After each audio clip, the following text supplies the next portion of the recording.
So many of the weak and fragile states that have been very tragically afflicted by conflict, their ability to build the resilience of their institutions and organizations, to anticipate and prevent disaster, to build the risk reduction mechanisms, that's what has been sacrificed.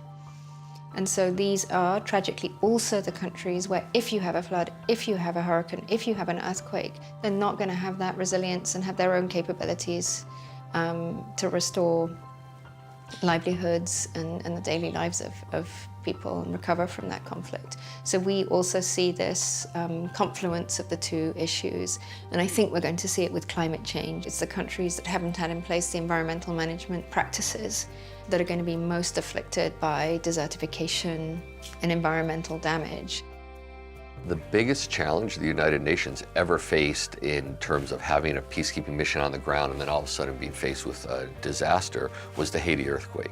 For years, they'd been doing a certain thing. They had a mandate and they were focused on this one thing, and everyone down there thought they had a job, rule of law or police training or civil affairs or human rights. And now none of that really mattered in the immediate aftermath of the earthquake, and that was very hard for them to adjust to. The country they had known, the city they had known, the mission they had known disappeared in a matter of moments with no warning, and that's very traumatic for a human being. And so getting the mission to reorient itself away from its old mandate and focus on the new imperative of saving lives and rebuilding the capacity of the mission to do its job was really difficult.